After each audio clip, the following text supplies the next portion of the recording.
जितने आस्था चैनल पर कथा सुन रहे हो, जितने फेसबुक और यूट्यूब पर सुन रहे हो, बहुत सावधानी से सुनना। हैं जो ये सोच कर बैठे हैं कि हम नहीं मरेंगे, तो हम आपसे निवेदन करना चाहते हैं, मरना तो पड़ेगा, चाहे तुम हो चाहे सीवर वाला महाराज हो, कोई भी। कितनी भी गुलाब जामुन खा लो, कितनी भी बादाम खा लो, चाहे कितने भी ब्यूटी पार्लर जा लो। वो एक था माइकल जैक्सन, क्या बोलते माइकल जैक्सन बोलते, क्या बोले थे, प्लास्टिक सर्जरी कई बार कराई, 12 डॉक्टरों की टीम उसके पास में रहती थी,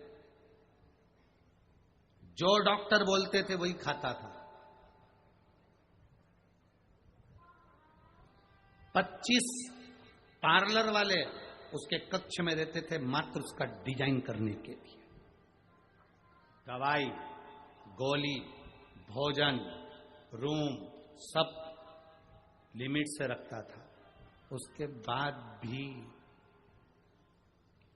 इतने डॉक्टर लगे रहते थे, इतने सेवादार लगे रहते थे, तो भी उसको जाना पड़ा। कितना पहलवान दारा सिंह, कोई कहे कि ये की बॉडी जोरदार है, क्या जोरदार बॉडी सॉडी बनाकर रखा है। अच्छे अच्छे सूरमा चले गए, रावण जैसा चले गया, तो अपन तो साधारण व्यक्ति है। कंस चले गया, हिरण्यकशिपु गया, हिरण्याक्ष गया, तो आप और हम कोई अमर बूटी खा के पैदा नहीं हुए। जाना सबको है, बस इतना ध्यान रखना। वो कबीरदास जी का दोहा स्मरण में आना चाहिए।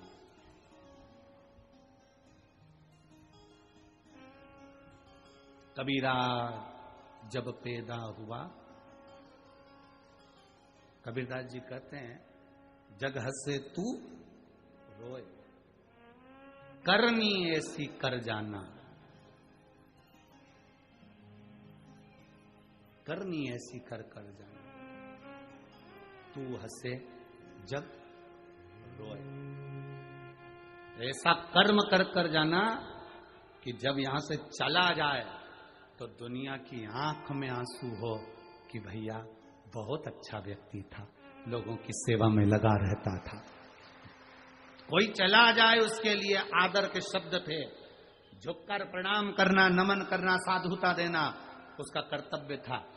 धन बहुत जोड़ लिया, करोड़पति बन गए, लखपति बन गए, काड़ियां, अंबानियां, दौलत, धन अगर तुम्हारे पास में सब कुछ परमात्मा ने दे दिया, तो अब एक काम करो कि अपने दिल से तुम नम्र होना चालू हो जाओ और लोगों की सेवा करना प्रारंभ कर दो, तुम्हारा भंडारा कभी खाली नहीं होगा।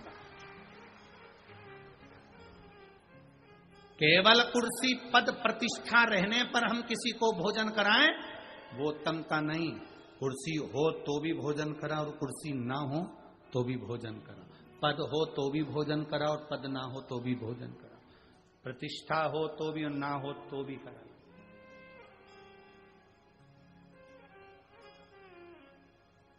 बड़े बड़े औहदे पर लोग बैठ जाते हैं और उनसे हम कहते हैं कि भैया देखो, दोनों हाथों से करते चलना, जिंदगी में बीज बोते चलना, बाद में दिक्कत नहीं आएगी। आज मालूम है कुर्सी मिल जाती है ना, कोई मुख्यमंत्री बनकर बैठ गया, कोई अध्यक्ष बनकर बैठ गया, किसी के पास में कोई कुर्सी आ गई, किसी के पास में कोई कुर्सी आ गई, सब पद पर बेटा विराजमान हो गए।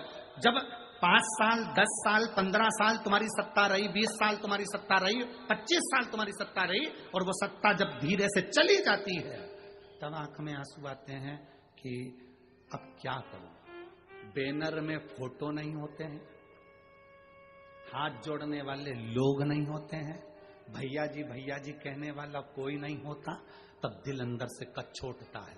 उस जगह पर तुमने किसी भूखे को भोजन कराया होता है, किसी प्यासे को पानी पिलाया होता है, किसी की एजुकेशन कराई होती है, किसी बीमार व्यक्ति की दवाई कराई होती है।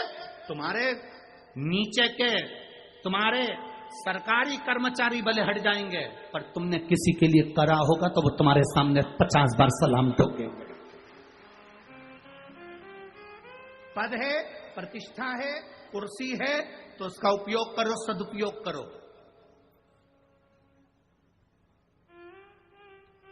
तुम्हें भगवान ने इस कुर्सी पर लाकर बिठाया, इस पद पर लाकर बिठाया, उसने सोचकर बिठाया होगा। ऐसे दुनिया में ढेर सारे पड़े, किसी को नहीं बिठाया, तुम्हें बिठाया, तो तुम उसका प्रयोग करिए, सही उपयोग करिए, सदुपयोग करिए। कई बहुएं कहती हैं मेरी सास मुझे दिन भर काम बताती है, और छोटी बहू को बिल्कुल काम नहीं बताती, बड़ी भाभी को बिल्कुल काम नहीं बताती, मेरी सास मुझे काम बताती है। हो सकता है तुम्हारी सास की निगाह में तुम समझदार हो, उसको मालूम है कि कोई नहीं कर सकता, वो मेरी ये बहू कर सकती है, इसलिए काम बताया जाता है। चिड़ो नहीं, चिड़चिड़ मत करो। कभी कभी एक भाई के ऊपर पूरा काम रह जाता है, यही जाएगा यही करके आएगा, यही जाएगा यही करके आएगा, तो भाई भी चिढ़ता है, मैं काय को करूं, इतने सारे घर में सदस्य, इनसे बोल दो। हो सकता है वो काम तेरे हाथ से होना हो। बनी में इतने सारे लोग होंगे, क्या शिव महापुराण की कथा सब करवा सकते थे? नहीं, धन से नहीं, मन भी तो होना चाहिए। जो जायसवाल परिवार ने आज कराई, ये प्रभु ने इनको छाट कर रखा होगा इस कथा के। किसी कार्य के लिए आपको अग्रण्य है, आप मंदिर में झाड़ू लगाना है, हो सकता है भगवान ने आपको छांटा हो उसके लिए। आप मंदिर में पानी भरना है, भगवान ने छांटा हुआ आपको उसके लिए। आप किसी को लिए कोई कर्म कर रहे हैं, भगवान ने छांटा हुआ आपको। हम ये ना सोचें कि मेरे ऊपर ही सारा वजन आ गया, मैं ही सब कुछ करूं। ना ना ना,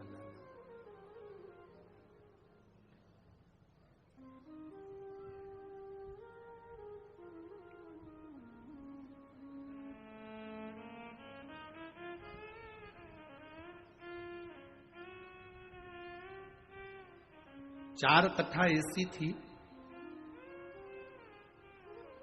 थोड़ा सा अनुभव है जो हमने देखा वो हम बता रहे हैं। चार कथा ऐसी थी, हम नाम नहीं बताएंगे, जितने लोग सुन रहे हैं वो सब समझ जाएंगे, और उन कथाओं में यहां पर जो है उसमें से भी कुछ लोग वहां पहुंचेंगे। चार कथा ऐसी थी जहां पर भोजन बनाने वाले हलवाई, भंडारा करने वाले जितने लोग थे, सेवादार, उन्होंने कह दिया था, अरे हमने जब एक दिन पहले हम पहुंचते हैं तो हम उनसे कह देते हैं देखो भंडारा सही चल रहा है ना, अरे गुरुजी आप चिंता मत करो, हम सब देख लेंगे, बिल्कुल टेंशन मत।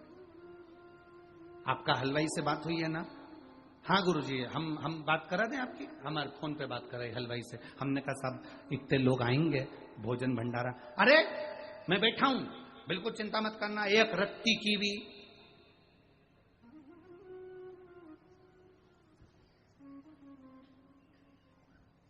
जहां जहां हमने पूछा और जिन्होंने कहा मैं बैठा हूं, रत्ती भर चिंता मत करना, वहीं पे भोजन भी कम पड़ा, भंडारा भी सही नहीं चल पाया, लोग गिरे भी पड़े। और जहां उसमें से ये नहीं कि उसमें केवल कथा स्थली, उसमें एक बार हमारा सीहोर का भी धाम में भी ऐसा रहा। हमने कहा हलवाई साहब से कि तुम वहां से आए हो इतनी दूर से, तुम भोजन, अरे मैं बैठा हूं गुरुजी, आप तो आप कथा करो, मैं बिल्कुल सब निपट लूं। और मालूम पर आपके मुख पर रहना चाहिए, गुरुजी बाबा बैठा है ना, भंडारा वो करेगा ना,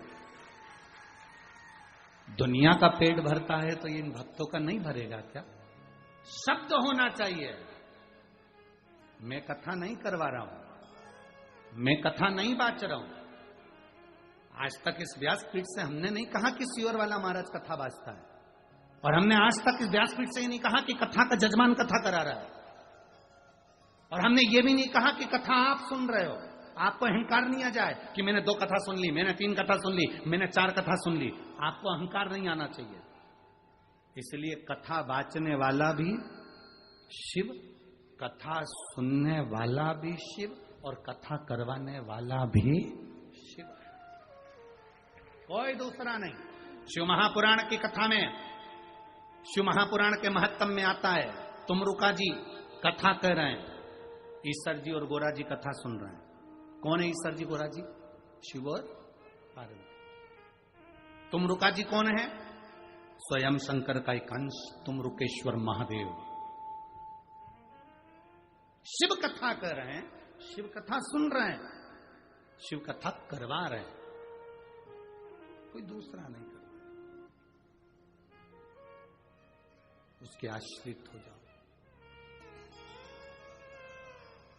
उसके आश्रित कि हम तो बाबा के भरोसे, बस वो आश्रितता होना चाहिए तुम्हारे, हम उसके आश्रित हो, उसके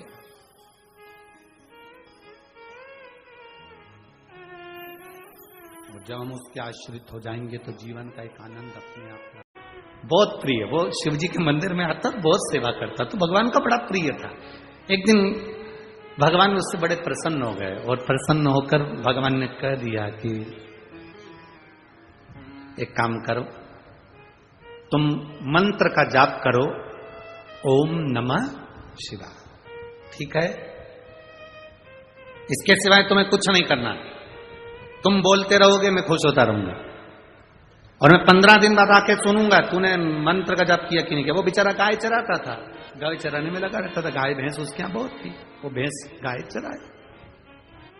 अब एक दिन भैंस चराते चराते चराते चराते मंत्र बोलता रहा, ओम नमः शिवाय, ओम नमः शिवाय, ओम नमः शिवाय। एक दिन उसकी भैंस चली गई आगे, ढूंढता रिया, अब भैंस गई तो मंत्र भूल गया। इतने में कोई आके बोला, ओए वो तेरी भैंस जाए। वो दौड़ कर गया, भैंस पकड़ी, भैंस तो पकड़ी, इसने इसी के चरण पकड़ ली। भैया मैं कोई मंत्र बोल रहा था, तुझे याद है क्या? हाँ, तू कुछ चिल्ला तो रहा था, ओम भैंस जाए। उसने कहा यही मंत्र था, उसने जपना प्रारंभ करा, ओम भैंस जाए।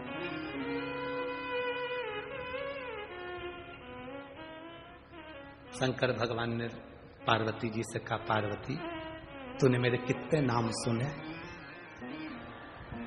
पार्वती जी बोली, तुम्हारे तो हजारों नाम है प्रभु, आज मेरा नया नामकरण संस्कार हुआ है। जब वो नीचे वो है ना, उससे पूछ किया कि वो किसका नाम ले रहा। पार्वती जी एक ब्राह्मण पत्नी का रूप रख के उसके सामने जाके पल्लू वल्लू लेके खड़ी हो गई। पार्वती जी ने पूछा, क्यों रे भैया किसका नाम ले रहा है? अब उसको लगा कि बड़ी मुश्किल से तो नाम छूटा था, भूल गए थे, याद आया, वो भी बेचारे दूसरे ने याद दिलाई है, तो अपनी पहचान वाली भी नहीं लगती कि अपना नाम याद दिलाइए। इससे बात मत करो, अपन तो चिल्ला चिल्ला के जाप करो, ओम भैंस जाए, ओम भैंस जाए। पार्वती जी ने उसको हिला के पूछा, किसका नाम ले रहा है? उसने उधर मुंह कर लिया, इधर खड़ी थी पार्वती। पार्वती जी उधर चली गई, हाथ जोड़ के बोली, बता तो दे किसका नाम ले रहा है? वो उसने इधर मुंह कर लिया, पार्वती जी उधर आ गई।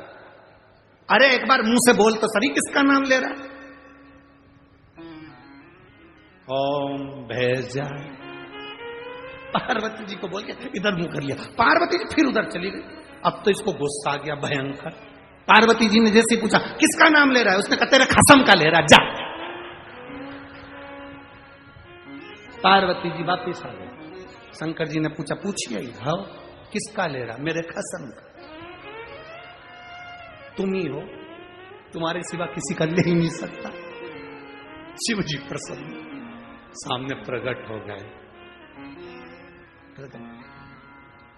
शंकर शंकर है, वो घड़ी है, दयालु, उसके सिवा कोई दुनिया में इतनी प्रसन्नता में, सहज भाषा में, एकदम सरल, तुम जो बोलो उसको स्वीकार हो जाता। जो बोलो, लोग कहते हैं शंकर जी जल्दी रुष्ट हो जाते हैं, हम कहते हैं दुनिया का भ्रम है कि शंकर जी रुष्ट हो जाते हैं। सबसे जल्दी प्रसन्न होने वाला एक ही देवता है, वो देव अधिदेव महादेव है। सारी समस्या का हल एक लोटा जल चढ़ाया, 3 बार ताली बजाए, बम बम बोला, शिव प्रसन्न। उन्हीं का चढ़ा हुआ बेलपत्र उठा के धो के वापिस चढ़ा दो, शिव प्रसन्न। उनके मंदिर में झाड़ू लगा दो, शिव प्रसन्न। मंदिर में भी नहीं जाओ तो शिखर का दर्शन कर लो, शिव प्रसन्न। इतना सरल देव कहां मिलने वाला?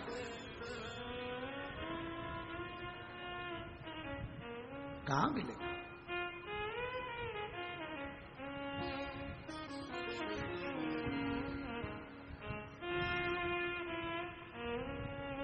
दिखा रुक्मिणी जी हंस रही हैं। बाण से नहीं डरना, बिल्कुल मत डरो। धर्म और शास्त्र से नहीं डरना, बिल्कुल मत डरो। अपने घर के बड़ों से नहीं डरना, बिल्कुल मत डरो। तुम एक संत साधु से नहीं डरना, बिल्कुल मत डरो। सन्यासी तपस्वी से नहीं डरना, बिल्कुल मत डरो। तुम अपने रिश्तेदारों से नहीं डरना, बिल्कुल मत डरो। कौन कहता है डरो? शिव महापुराण की कथा कहती है तुम किसी से मत डरो, पर इतना ध्यान रखना अपने कर्म से जरूर डरना, क्योंकि कर्म का भोग तो परमात्मा को भी भोगना पड़ता है। कर्म का भोग परमात्मा को भी भोगना पड़ता है। छुप कर एक बाण मेरे राम जी ने बाली को मारा था। एक बाण छुप कर मारा था, वो बाण का फल भगवान राम को कृष्ण अवतार में चुकाना पड़ा। बाली को छुपकर मारा था, उसी बाली ने छुपकर कृष्ण अवतार में जरा नाम का व्याघ्र बनकर बाण छोड़कर मारा, जो भगवान कृष्ण के पांव के तलवे में लगा। माता जानकी जी ने एक चिड़िया को कैद में रखा था, तो मां जानकी को कैद में रहना पड़ा। हमारे कर्म की गति का भोग हमको भोगना है। किसी से नहीं डरना, बिल्कुल मत डरो, पर अपने कर्म से जरूर डरो। कर्म का भोग प्रत्येक को भोगना पड़ता है, चाहे वो परमात्मा क्यों ना हो, उसको भी भोगना है। कुछ अच्छा करते चलिए जीवन में। मेरे भोलेनाथ जी की कथा ही यही कहती है, शिव महापुराण कथी यही है। तारकासुर के 3 बेटे तारकाक्ष, विदुमाली, कमलाक्ष की तीनों को समझाया भगवान शंकर ने। तीनों को समझाया, देखो तुमने 3 पुरी बना ली, तुम्हारा 3 महल बस गया, 3 नगर बस गए। तुम 3 नगर में आराम से रहो, अपना आनंद पाओ, भगवत भजन करो, कीर्तन करो, पर वो मानने को तैयार। उपद्रव पर उपद्रव। भगवान शिव से देवताओं ने विनती करी, शंकर भगवान ने सारे देवताओं से कहा कि तुम पशु बन जाओ। सारे देवता पशु बन गए। शिव उनके पति बन गए। पति का मतलब क्या होता है? भरण पोषण करने वाला।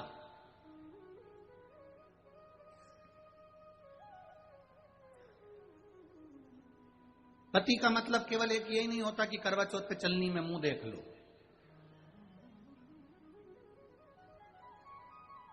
पति का मतलब होता है भरण पोषण जो कर रहा है, तुमको साध कर चलना, व्यवस्थाएं करना, बच्चों को संभालना, सब कुछ, बच्चों की पढ़ाई का स्मरण कराना। देखो, पिता में और माता में एक बहुत बड़ा अंतर है मेरी जीजी और मेरे जीजा। पिता और माता में सबसे बड़ा अंतर यह है कि पिता बच्चों को अच्छी एजुकेशन दे, पिता अच्छी कमाई करे, बच्चों को अच्छी ट्यूशन दे, पिता बच्चों को अच्छे कपड़े पहनाए, पिता बच्चों को, परिवार को अच्छा भोजन कराए। यह पिता का काम है। और माता का काम है, पिता से ज्यादा काम है माता का। माता का काम है केवल बच्चों को बड़ा नहीं करना है, अपने बच्चों को संस्कारवान बनाना है। ये माता का काम है।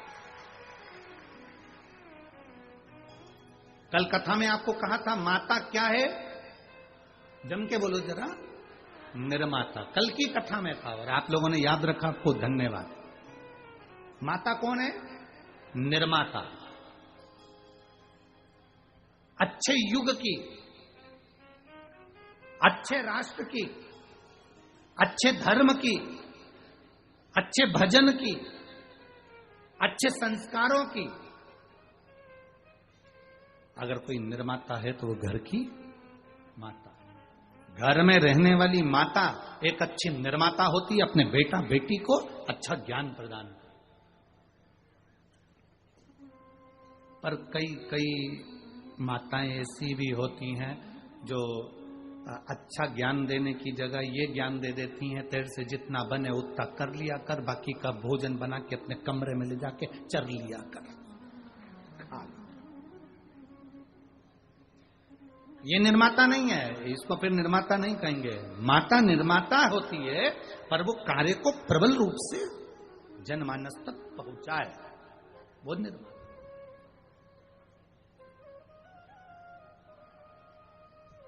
देवी भागवत पढ़ी आप लोगों ने?